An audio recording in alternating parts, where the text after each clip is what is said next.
It's been over 2 years since Disney first announced their intentions to transform Splash Mountain at both Disneyland and Walt Disney World into a Princess and the Frog inspired attraction. And now, at long last, we have a substantial update about what that's going to entail. So let's dive in and discuss all of the latest up next.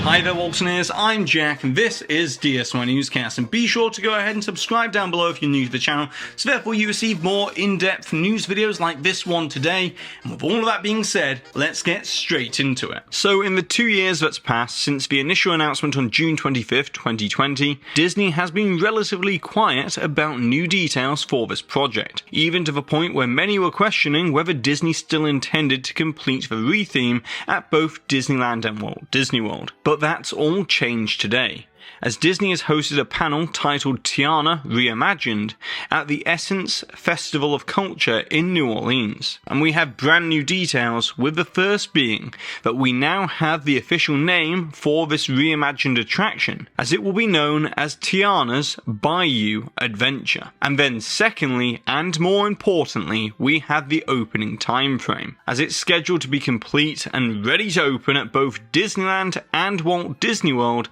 in late 2024. Now this is a huge deal, because with this official confirmation announcement by Disney, we can now begin to logically predict, using historic precedent, the time frame for the closure of Splash Mountain and the length of the project's construction. As the thing to understand about this project is that this is only going to be an extensive retheme and not an overhaul or fresh build, which means it will keep the existing building structure, ride system, track configuration and layout, but then every single show space and environment will be entirely rethemed with new show scenes, effects and elements crafted to the new narrative, similar to that of what Imagineering did with the Maelstrom's transformation into Frozen Ever After. And speaking of which, considering it is the same style of attraction project, let's compare and contrast the two to get a better expectation for the closure timeframe, as the Maelstrom closed on October 5th, 2014 and reopened on June 21st, 2016, meaning that it had 20 months and 16 days of a closure period to complete the transformation, which if we interpret late 2024 as November, then that would mean that if we date 20.5 months back, it would put a closure date around the time of March of 2023, which means that it's possible that Splash Mountain could close at the end of the 50th anniversary celebrations of Walt Disney World, and that time would also work for Disneyland, as they would have more construction workers available, as the newly revamped Toontown should have reopened by then as well, in anticipation of Mickey and Minnie's Runaway Railway opening. However, just because it's possible doesn't mean that it's likely, as it seems like we're gonna see a closure sooner than that later this year, as the big difference is the scale and scope of the Tiana project, as it's not a like-for-like comparison, as the track length of Splash Mountain is 2,600 feet, whereas Frozen Ever After is just under 1,000 feet. And so with more than double the track length, you'd think that that might equate to double the closure time. But as you're aware, a lot of Splash Mountain's track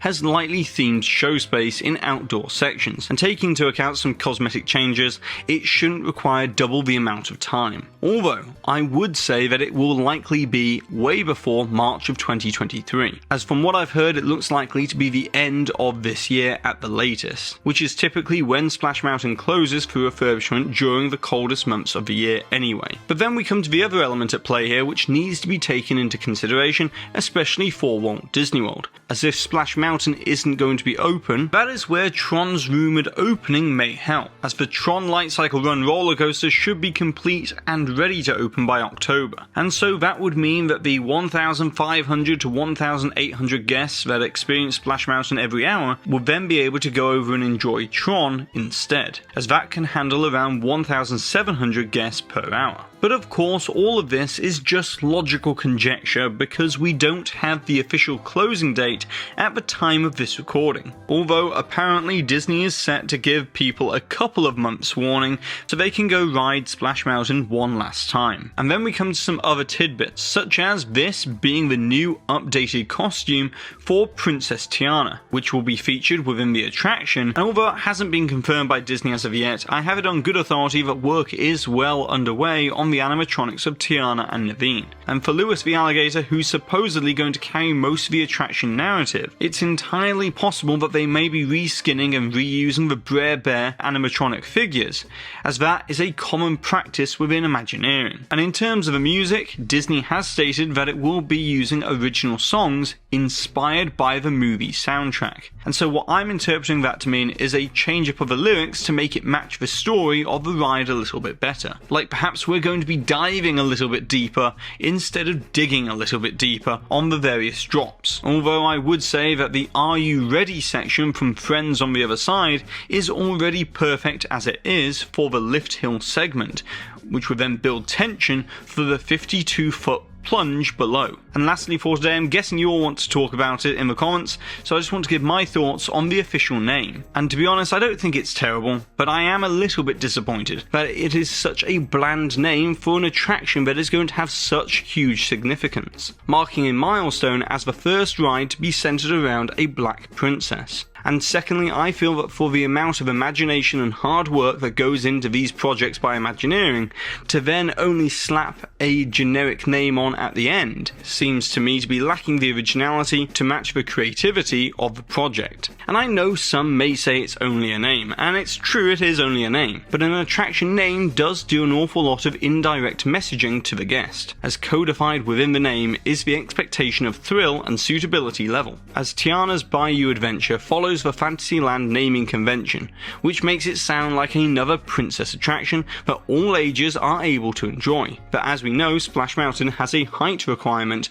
of 40 inches, which means that it's not suitable for all ages. Then there's also the problem of Disney overusing the word adventure within their recent marketing and naming within the Disney parks, to the point where it's become diluted and lost its meaning. But if used properly, the name could depict what the attraction will entail. And in this particular situation, I would have much preferred the alternative names of Tiana's Bayou Falls, which would have indicated what the ride actually does and sets the expectation level correctly, or even a mix of the old with the new to help guest navigation around the park, such as Mardi Gras Mountain or Tiana's Bayou Splash. However, I do believe that the name Splash Mountain needed to be retired to signal that this is a new attraction featuring Tiana's story. And so that's everything today regarding the Splash Mountain retheme into Tiana's Bayou Adventure.